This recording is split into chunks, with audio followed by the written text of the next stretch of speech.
It's independent of some of the technical back end, and the importance of standardization to be able to achieve that through partnerships and regulations and so on. Our last session of the day is directly responding now to the title of this conference, which is about charting the future, and is entitled "The Future is Now, Accelerating Innovation with Generative AI," and is with Adila and Titima from AWS. So let's give them a round of applause.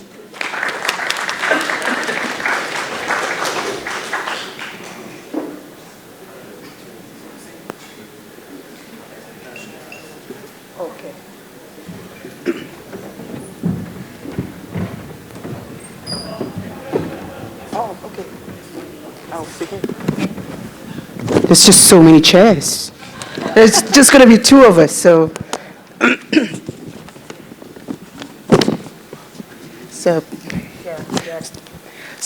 I guess we are the last one. Yes. So we're going to make it very short and sweet so that we don't get away, give you all more time to have dinner and network. Are you hungry? Yes. So let me just introduce myself. My name is Adila Abdul. I'm from Amazon Web Services. So we are a cloud service provider. And I represent the aerospace and satellite solutions team within AWS that serves customers such as yourself. Jerry, do you want to do a quick introduction? Thank you so much, Adila. And hi, everyone. Thank you so much for having me today. It's an honor, because my name is Titima. You can call me Jerry, right? Tom and Jerry, right? That would be more easier for all of you, right? I work with Amazon for 6 years, and my base focus is for the public sector, mainly focused for the government segment only, right? And I work for the IT industry for over 25 years, and today is my first time, right, talking with, industry experts like you guys, right, in terms of space and satellite. This is very exciting opportunity for me as well. Thank you so much. Yep. So the space and satellite community, we are fun bunch, yes, so I can imagine. Yes, and I think we are very excited to understand and learn about generative AI. It's been quite a buzzword, I must say. Yes. It's been at the forefront of technology. Everybody's curious, right? So, Jerry, can you just tell me your perspective? So, what is generative AI? Yes, I think that everyone talking about generative AI, even me as well. I cannot escape the generative AI, right? And for me, generative AI is just a type of artificial intelligence. Like we have run AI for a long time, and GenAI is just happened to the world just only 2 or 3 years, right? The generative AI can help you to produce and generate a new content, right? Which is maybe including like a text, right, and image, video, audio, even coding. You can develop the new coding with generative AI. So I would say that current organization, even government and private sector, right, they learn a lot about the generative AI, and they're exploring how they can leverage this technology for their business, right, to build a new innovation as well. Yep, Adila. So at AWS, we work with customers across industries, and we group the impact of Gen AI into 4. Number 1 is around creating new experience by creating a conversational interface, for lack of a better word, a chatbot. That is one of the example of AI, Gen AI. The second impact that we see on this technology is towards boosting employee productivity. So data is the new currency, right? And in today's world where everything is digital, we've got so much of data. So, and employees have so much of knowledge base out there, and one of the impact that we see on Gen AI is how can this technology improve and boost employee productivity. The third one is more towards extracting insights. Also from the same viewpoint of having a large amount of information out there, how can you actually extract the right information at the right time? And fourthly, using Gen AI for product development or for new ideation, for revenue creation. So these are the 4 impacts that we see on Gen AI. Yes.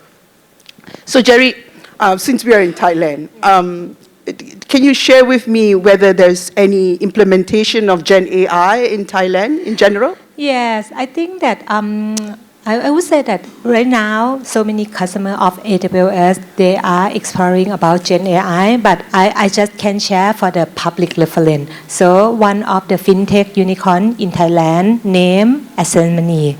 I'm not sure if anyone have heard about this company name before, but APSCC, they develop a new digital financial innovation, right? They have a mobile application called TrueMoney application, and they provide this digital financial across seven countries across Southeast Asia, right? So they leverage this financial mobile application with generative AI. Definitely, they need highly scalable infrastructure as well. So to develop this platform, right? They use Amazon Q for developer. So they explore this feature and function to build the new coding, right? Test and debugging for the new application as well. Definitely for the Q for developer, we don't need to be a programmer, and we still can generate the new coding as well. So I would cheer all of you to try for the Amazon Q for developer as well, right? Secondly, they are using Amazon recognition, which is they test both image and video, right, for detecting the real facial images, right, the real and fraud, right, the real and fake facial Facial recognition? Yeah, facial recognition, right? To detect more the subtle of facial feature, right? That our human we cannot detect by ourselves, right? Because it's imperceptible, right? For this function, and they can build a new user experience and can help to improve their anti-fraud detection for the new loan application over the mobile application platform as well. And the last technology that they are using the Amazon Elastic MapReduce, right, which is our cloud data services, right. This one can help TrueMoney to build a new big data framework across 7 countries. How can you imagine, right? How much data that they have to store and run and analyze for the real time for the financial business, right? So they use Amazon EMR and include our AI ML solution in hand with our security to build a new improvement of the new anti-money laundering business in Thailand as well and across. Yep. Wow, that's pretty amazing. So it's actually being applied already in the fintech world. Yes. So maybe I'll give a perspective. Yeah. Yes. So sorry. Yep. Adila, can you share me about any use case for space tech? Have you learned and yep. So from my observation, in the industry of space and satellite, there's a lot of experimentation. In fact, it's very bold of me to say that 2024 is the year of POCs, or proof of concept. So how we actually support some of our customer journey to the cloud is we work with some of our clients to look at working backwards of what they want to achieve. It's very important that our customers or the organization knows what they want to achieve with Gen AI. It's very sexy. I want to do Gen AI, but every time we speak to them, they sort of like, but we don't know where to start, right? So by engaging with AWS, one of the things that we do is that we do a working backwards workshop, and we sort of like walk through the art of the possible to determine what questions they want to answer. Is it within their organization or external, or they want to use it towards revenue generation? So that's something that we actually do. The second thing that we actually provide and offer to our customers is we have got solution architects in AWS, and we've got a team that does a center that is called GenAI Innovation Center. So our solution architects will then work with you from the idea that you have or the use case that you have to sort of like create it into a minimum value product so that you can actually go to market faster. So these are the two things. But when we look at space or satellite missions, right, we see that a lot of this data is actually on AWS. And bringing it, and data is just data, but by incorporating AWS machine learning and analytics, you'll be able to provide that insights, right? So typically, customers would have some sort of a large language model already in place. And then they will progressively move towards GenAI to see what else they can do, whether it is to summarize, whether it is to actually create conversation piece, or whether it is actually to see if they have a network operations center. How can they actually minimize time of their employees to answer generic questions? So these are some of the examples that you know what space techs are actually doing in the area of geospatial service or remote sensing. I just want to share about Degas. Degas is a Japanese company. They serve about 46,000 farmers in Ghana. Wow. And they have built this application on AWS. And so information like, you know, polygon marks, you know, payment rates and planting distance, it resides in the application. And they have got field agent that is there working with the farmers. So they incorporate a large language model within this framework, and so that the field agent can communicate faster to the farmers.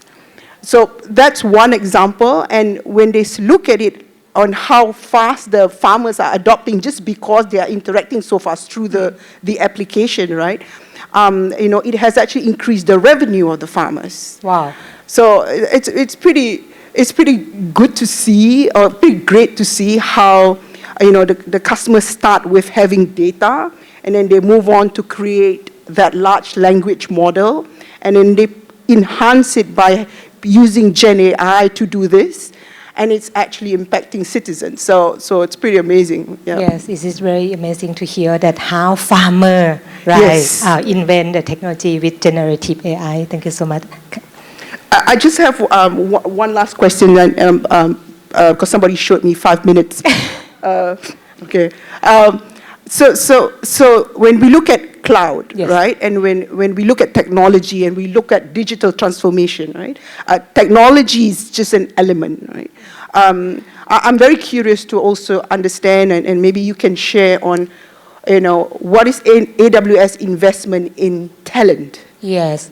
Especially in Thailand. Yes, I would say that AWS, we commit to invest for the skill development, both upskill and reskill. We work closely with the Thai government, right, to deliver and provide the skill enablement. We have Amazon Restart to focus only on the SMB, right, to make sure that we provide the technology enablement to our SMB, young entrepreneur, right, to drive more tech innovation application. We also work with Thai government to develop like a Amazon Academy program and committed that AWS will train like at least 50,000 people in Thailand across our investment for 15 years as well. Yeah.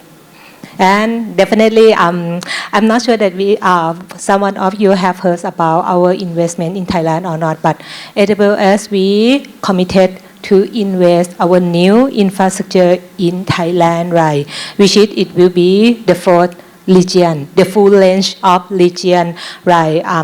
In Southeast Asia after Singapore, Indonesia, Malaysia, and then Thailand, right? We committed and we expect that our region, which full land TAC, will be launched by early of next year. And this infrastructure, right, can help you to improve your application with lower latency, and definitely some of your concern more on the data residency. So having infrastructure in Thailand can help you to improve your platform, innovate more technology, and also store data securely in Thailand as well. Thank you, Jerry. Thank you, Adila. All right. I don't think so we have questions. So they are like asking me to stop talking. So, all right. Thank you so much, everyone. We hope we've enlightened you somehow. Thank you so much.